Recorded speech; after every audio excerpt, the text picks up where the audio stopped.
said Dustborn is not a flop. Wait, whoa, what, wait, huh? Dustborn is not a flop. Wait, hold on, wait. 1 second. Yo, what up, guys? This is Gaming On, bringing you your daily gaming news. And today, we'll be going over an article about a Dustborn developer that says they wanted the debate over the game, but never wanted to provoke anyone. So without further ado, let's get into it. Dustborn developer claims, "We were never out to provoke," then admits gamers would react negatively to insertion of gender ideology. Rangard Turnus, the CEO and founder of Red Thread Games, was recently released Dustborn, attempted some massive damage control regarding the game in recent interview. Speaking to Gamer.no, Turnus admitted that he expected there to be debate over the radical political agenda he inserted into the game, but claimed he never set out to provoke anyone. He said, "Yes, but we were never out to provoke. We just wanted to make a game with characters that are different. We didn't want to be so controversial that a group would fight against a fascist regimen. I don't think many people want to live in a police state, and our version of the US is by no means the real America." However, this does not appear to be true at all. In an interview with PSU, a representative for the game admitted that the entire concept for it came from Donald Trump's campaign for President of the United States back in 2016. The representation revealed that the idea behind Dustborn's settings and characters was also influenced by a series of political events that deeply affected us all, beginning in the summer of 2016 and continuing well until today. As game developers, we wanted to tell a story that felt relevant and thematically timely, with a cast of characters that could more accurately represent our player base and the setting, and hopefully we have some positive impact on the world in addition to being an entertaining game, the representative added. In fact, Turnus proved himself a liar when he asked about the game, including gender ideology. He said, "The use of pronouns have become relatively established in games, and we knew people could react to that, but it was the reality we wanted to present." He then added, "We don't feel we've made a game that's primarily about politics. It's more about language and relationships between people." Now, real quick, I don't know if y'all ever played Dustborn, but in Dustborn, you do a lot of bullying with your words to make people do what you want them to do. If that's the type of relationship that he's talking about, then I guess. Turnus' forked tongue was highly apparent when he was asked if the game was satire. He said, "I think the game speaks for itself. It's over the top in many ways. It's colorful, inspired by comic books, has fighting sequences against giant robotic mascots, and has a sarcastic view of the world. It doesn't take itself very seriously." He elaborated, "I hope people see the game and understand that it's an alternate world, something that also applies to the story. The game may be a dystopian reflection of the world, but the story is not written for realism. It's done with humor and exaggeration. It's very much tongue-in-cheek." As noted above, a representative for it previously made it clear it was made in reaction to Donald Trump's campaign for the President of the United States back in 2016, and the development team wanted to reflect that in the game through its themes. Furthermore, YouTuber Madam Savvy shared that those themes involve bullying and manipulating people who do not support woke ideology and its destructive gender. She wrote on X, "You want to tell a story about the power of words. Why did you choose to use words of hate and hurt for the main character? Why are we forced to use words of violence against our own friends? These are unavoidable moments no matter what you do." She questioned, "You say you want to build a world where everyone can feel safe, then why did every single person we come across have their life ruined by the player's character in the group? Why aren't the powers of packs something that's salve or healing? Why is everything based on manipulation?" Madam Savvy continued, "Where was the love when we bullied Fred and lied about her? Pack's mother grows opium for a cult that's never mentioned again. Is that love? Why would she put her own people in danger by growing opium of all things? It's a highly addictive drug and it can be used to keep people compliant. I'm sure you understand what I'm insinuating." By the way, nah, I'm gonna keep that to myself. She then reiterated, "Is it friendship when we are forced to manipulate our friends? to bully Theo? Why can't we prank Sai while she prays, but we can prank Theo, who has done nothing wrong? For you to write what you did, you must like modern SpongeBob Squidward torture episodes where he doesn't do anything to deserve it.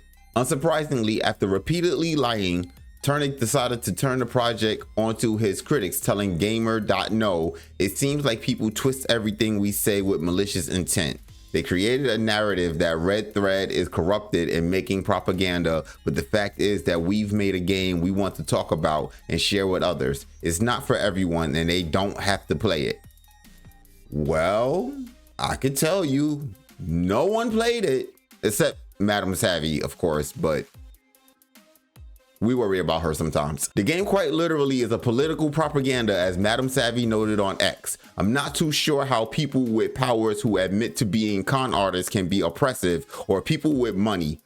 Gnome is rich and Pax openly manipulates people to avoid situations. You are forced into triggering your friends and none of your actions cause any consequences, as they always reassure that you did the right thing." She continued, "Interesting enough, justice is never actually shown to do anything wrong. When you visit your own mother, she is running a cult in the woods, and like any cult who needs to make money, they grow illegal drug plants, opium to be exact. It's also interesting how we are forced to bully and lie about Fred, the barefoot ginger queen who just wants us to leave. If the mother is so caring and good, why would she put her people in harm's way by growing opium? Fred is left to be reprogrammed and we never hear back from her. I hope she found some shoes." This review also fails to mention about how much memes and disinformation, or rather the fact that the playable character is a source of disinformation, also fails to mention that we are also forced into bullying our friends. Theo, who is a good Catholic Mexican, while he is having a minor crisis of belief, she shared. On the other hand, you aren't allowed to mess with or bully On the other hand, you aren't allowed to mess with or bully the sex-obese overweight Sai, the artist named after the paint tool Sai, while she engages in Muslim prayer. Yo, by the way, Savvy is going ham. Shout out to her. Furthermore, Andre of Midnight's Edge shared his own personal opinion that the Norwegian Film Institute's panel that approved the grant money should at the very least be questioned and likely replaced. From where I'm standing, the commercial response to this game and the instant aversion to it was entirely predictable. And if those on the panel didn't see that coming a mile away, then perhaps it should be questioned if they, resume aside, are too out of touch with actual gamers to serve on any such panel. Nevertheless, Turnus continued his gaslighting, this time addressing the game's financial success. He said Dustborn is not a flop. Wait, whoa, what? Wait, huh? Dustborn is not a flop? Wait, hold on, wait. 1 second. You telling me these numbers right here, the ones that I got up on screen, by the way, 5 players are playing right now, a 24-hour peak of 9 players, and the max players you ever had 2 months ago upon release of this game was 83 players. You are telling me that this is not a flop? Okay, the game has received mixed reviews, but also a lot of positive feedback. Those who actually play it seem to enjoy it. Dustborn isn't selling as much as we would like, but we're proud of it and think it's a good game. Well, I got some news for you. If it's not selling as much as you would like, that's called a flop. Hilariously, Gamer.no then shares that Turnix does not even have sales data for the game. The outlet states the publisher Quantic Dream holds that detailed sales figures, so Turnix doesn't have full oversight yet. Regardless, Turnix declared, even though it's not an immediate success, it has sold far more than what people are saying online. I can say that. He then admits eternal goals for Dustborn hasn't been met yet, but that doesn't mean it's a flop. I think this guy needs to look up the definition of the word flop. Like even like the cultural definition of the word flop, and just like see, like, fam, how can you not say that? Whatever.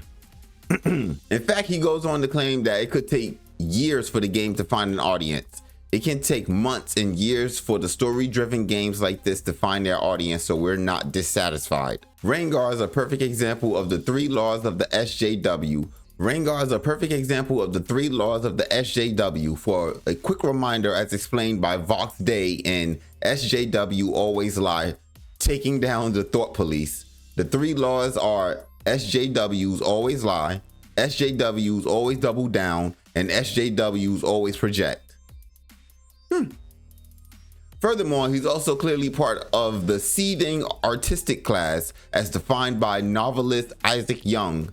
Young shared in a recent video that this class wishes to pervert all film, TV, and literary achievement for the sake of applauding themselves and humiliating their enemies, and in this task they have unequivocally succeeded. He also states that because he's not a part of this class, he will not be able to produce truly great art, given he cannot conceptualize anything except through politics as demonstrated in Dustborn.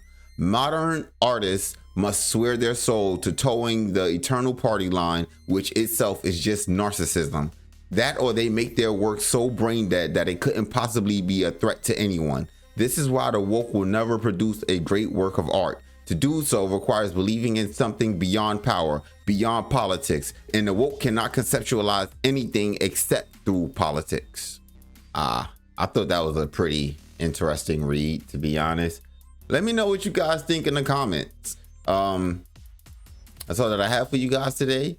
If you made it this far and you liked the video, please hit that like button. If you made it this far and you disliked the video, go ahead and hit that dislike button. It's cool. It's cool. I am the Gaming Zon, and I will talk to you guys tomorrow.